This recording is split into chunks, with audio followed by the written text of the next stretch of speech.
Hello everyone, I am Tacit, and today I'm going to be going over the new faction added to Gems of War of the Fire Rift. One thing pretty relevant about it as well is it is technically the final faction added to Gems of War, as its location would kind of tell, as they were planning this way in advance, given that the entire underworld is pretty much centered around this place. But anyways, we will still be getting more into the future as more kingdoms come into the game, of course. But for all intents and purposes, this is basically the final faction added to the game. So this is a brown-red faction, obviously associated to Broken Spire, as lore-wise, that's kind of how it all started. Well, technically in Sin Mirage, but because of Luther in that storyline in Sin Mirage. But it was technically... well, because of that. But anyways, associated Broken Spire, it does allow it to reach 21 star. The relevant thing about this is this does allow for an extra bonus of HP if you can reach 20 star, and this new faction does allow you to do so for that permanent bonus. Unfortunately, the other permanent bonus will be able to reach 8,750, meaning we still need one more faction at some point in order to get that magic. We probably will at some point. Obviously, this isn't like the last faction ever, but we currently don't know when on earth the next kingdom's coming. So when it does, it'll eventually get a faction, and that will eventually push it over. But until then, this is the final faction in the game. So it's a brown-red. It has 2 guaranteed treasure rooms. Those 2 guaranteed treasure rooms are both out on the bottom path, meaning theoretically, given that it has a nice 3-room middle, so really good rush method. You just take the first 1 to 5 and then go straight to the boss room. This is a nice layout to have if you just want to get it done nice and quickly for just getting all the rewards. However, if this tier 5 something really annoying and you don't want to go down that way when doing something like a peer faction or something, you actually can go down the bottom path, even though you will have to deal with this tier 4. The 2 tier 3s are both a positive effect of some kind. So if you have 2 really good positive effects, like one of these is having agile for the final fight, is super ridiculously good. So if you're doing like a peer faction, you might want to just double check what your tier 5 is relative to your 2 guaranteed treasure rooms down here, which is this room and this room, because the 2 benefits that you might get if you get like deft touch into like agile might be worthwhile to actually go down this path and just take more rooms for the peer faction than it is just to go straight down, especially if it's like something like the entangle room or something very annoying in the middle. If I'm not mistaken, this one does web, which is also kind of annoying, though actually somewhat relevant, because your main win condition for peer factions is could be spamming the legends AoE damage. As far as the troops themselves, they're pretty underwhelming, except for the Mythic. The Mythic, the legends I should say. We will be getting more troops for factions into the future, though. That's something else that's going to be coming in with factions now that we technically have all of them, but that's coming up soon, TM, not quite yet. But anyways, every faction still only has 4, of course. But as far as the 4 that we got here, the only one that's really worthwhile mentioning is the Magma Dragon, mostly because the brown-red lava storm that it does. This is pretty much the main gimmick of this thing not being useless. Inside the context of the faction, it's probably not going to do too much, other than just kind of help you get mana when you're using it as your pure team, because there's not really much else in this faction. However, outside that context, there are quite a few combinations that can end up using brown-red. I personally haven't really done too much delving into this, as far as seeing, get it, delving, but I haven't really checked much to see what on earth brown-red synergies it can end up getting, though there are definitely some pretty obvious ones as far as like hero, brown hero class, the mass mana accumulators that can end up incorporating it, and just the fact that a lot of things can end up utilizing it for pretty high damage, as brown is a pretty defensive color, combined with the red that is a very offensive one, which works really good in various skull spam teams. So it'll be interesting to see exactly how this pans out, if it will actually be incorporated, because double storms are actually more effective than a single storm as far as putting the colors that you need onto a board. Is some of the reasons why Phoenicia sometimes ran with a double storm like red-yellow rather than just going like a red storm or yellow storm or a green storm or something, because you do overall get more mana from the double storm towards the troop that you're trying to fill, assuming it uses both of them, compared to having a single colored storm. So while these don't have too much of a viability in the current state of the game, as we keep getting more and more of them combined with just options that exist in the game, they will become viable, and this definitely seems like one that will be towards the more viable side. As far as running in pure faction, is basically the only thing you'll be using. It just does damage to all enemies, boosted by red and brown, so getting a little bit extra damage there, though the base damage is likely going to be a bulk of it, given that pure faction 500 has ridiculously high stats. Everything else here pretty underwhelming. Fire Spirit's basically just a worse version of Hellcat. It just converts all gems of a chosen color to red gems, specifically burning gems, but that's all it does, no follow-up of any kind beyond that. Lava Scorpion's supposed to be the tank for this faction, however it is so incompetent at tanking with no even score reduction or anything related to that. It doesn't even have score reflect. It doesn't really have anything else to really tank with other than its durability off its cast, and for the most part you're just not going to touch this compared to just using another copy to Legends, and the other one just does some splash damage, which just isn't really worth it compared to the other options that are within this place, most notably 4 of the Mythic. But anyways, as far as the weapon, we did end up getting a new weapon as well, which I actually cannot find it here and forget what it's called, so we shall check the shop screen.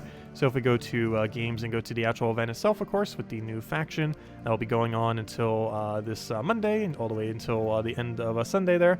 As far as the shop, you end up getting it off of Tier 4. You can also craft it in Soulforge this weekend if you prefer getting it that way. Though, given that you're probably doing progress on the faction, it's probably just better to get it with gems here, assuming you have the resources to do so. As far as the weapon, it deals damage to an enemy and then converts all blue gems to burning gems. Nothing too special, though it does have a little bit of a convert with a damage poke.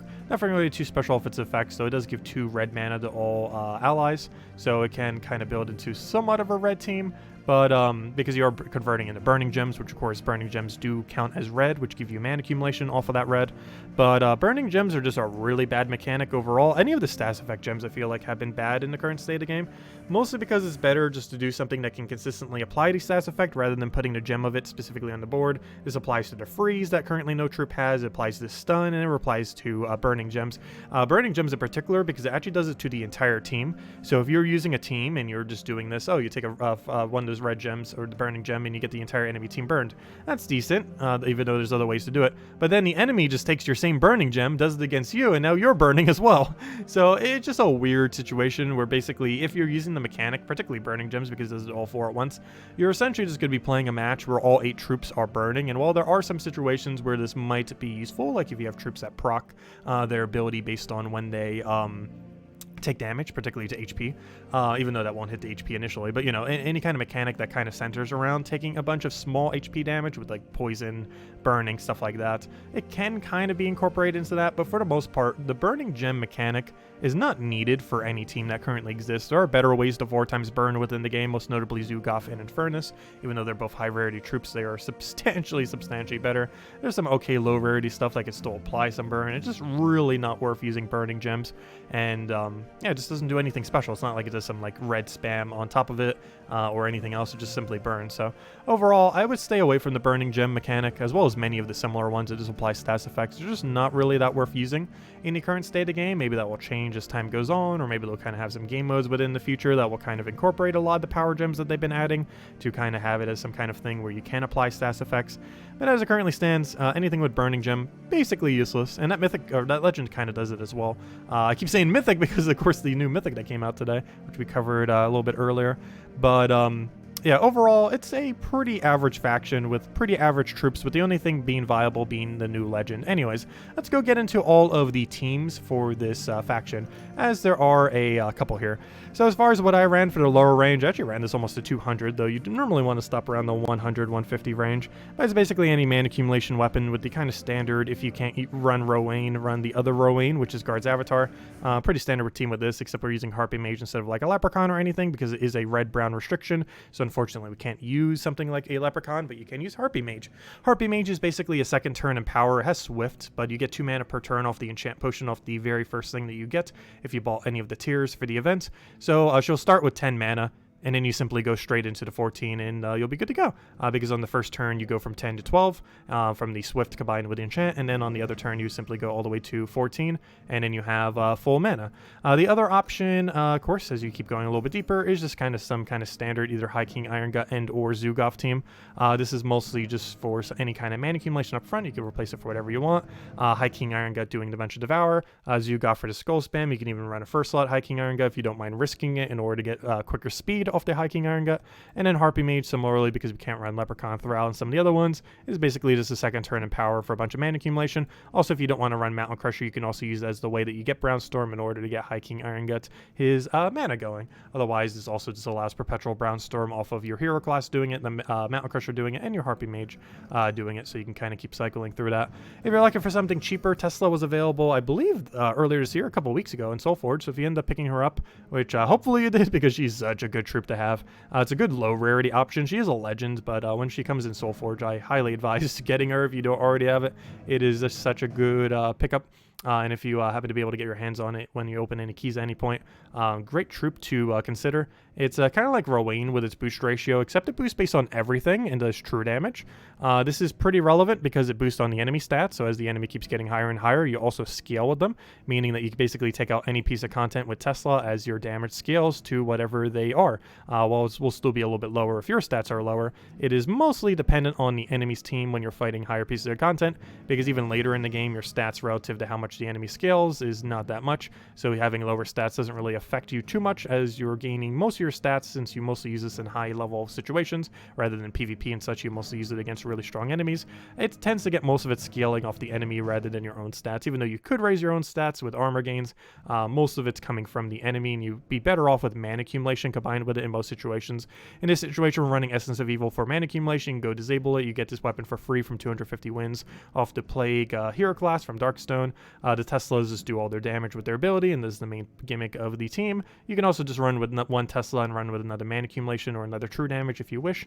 And then Angry Mob, well, a couple other mana accumulators you could do here like Marilith and such. It's mostly just the mana accumulation to hold down the line. It also has backup resummon, so if your hero happens to die, as this is the cheaper team and you might have lower stats and not be able to keep it alive even with barrier, this and entangle that you technically have off of Essence of Evil, you can end up getting a backup Angry Mob summon, and this will tank your Teslas to make sure they don't die. And if two of them die, then you will have 3 Angry Mobs combined with a Tesla, and as long as that third Tesla stays alive, you should pretty much be good to go, as the safest slot in Gems of War, of course, is the third slot based on how things currently hit in the current state of the game. So yeah, you just have your Angry Mob there, just keep summoning, and worst comes to worst, you'll have 3 Angry Mobs with a Tesla by the end of the battle or the end of the faction. But as long as your one Tesla survives, you should be able to keep going regardless of how much of your front of your team dies, even if you're using this lower rarity team. Anyways, as far as, and you can run it for all of them from 220 to 50, or do 500, I mean. And lastly, of course, Pure Faction. I kind of already mentioned it earlier, but just for the team for copy-paste, of course, all of them will be in the description as per usual. If you want to go copy-paste any of these, it's just 4 times Magma Dragon. The tank isn't really worth using. The Mana Generator just isn't really worth using. You could maybe incorporate one of them if you really wanted to. Probably more so the Mana Accumulator if you're going to do one or the other, as the tank is pretty underwhelming. But you really don't need it. 4 times Magma Dragon. It's one of those factions where you just run forward to Legend. This tends to be the case for quite a few of them, where the Legend is just decent enough compared to the rest of the options that you just want to spam it 4 times over.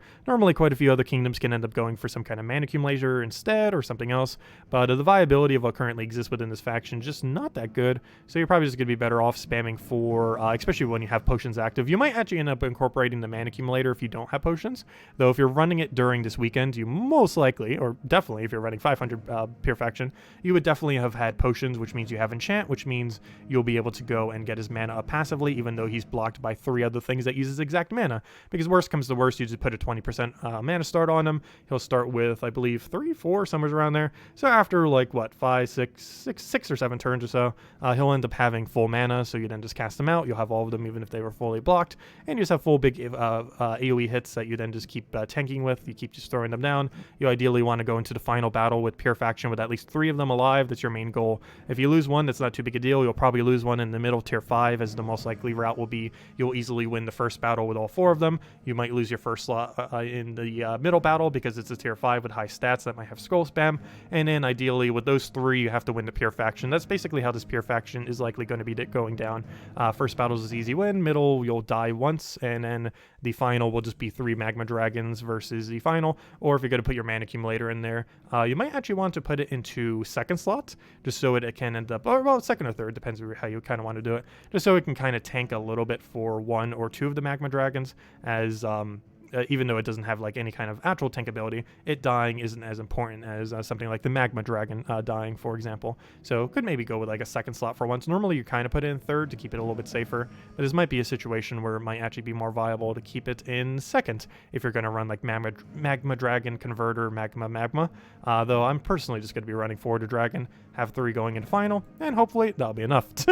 We'll find out. We'll be doing Pure Faction tomorrow night at 8 p.m. Eastern Standard Time. I didn't have a nightly stream last night, mostly because I wanted to be rested for the stream. We already covered on the faction. If you wanted to see more content on it, we already did quite a bit of the faction, as well as some conversation, messing with the Mythic, all that good stuff. We did a stream for that earlier today. But of course, we will be back to doing the 8 p.m. Eastern Standard Time streams. Also, as I kind of mentioned in the other video, though I do kind of want to reiterate for some people that might not care about the Mythic because they already see how bad it is, so they're not even going to check the video if you are under that category. I did just want to mention, since I haven't really covered that many videos lately, I do still have work going on the house right now. We've been getting quite a bit of decking work done, a little bit of plumbing. They're going to be painting today, so I'm not even going to be around. It was just in entirety. It's been kind of hard to try to get some stuff recorded during the day, so I haven't been able to get the weekly video out, though that will be out soon. But I did want to get all the stuff out as quickly as I could for, of course, the new stuff that came out today, as this is a pretty big deal. The final faction in the game, I can't believe it has already happened.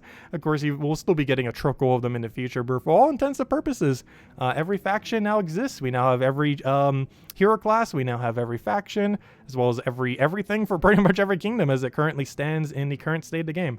Obviously, more will be coming slowly into the future, as far as new kingdoms, which will bring new factions, which will bring new hero classes and all that stuff.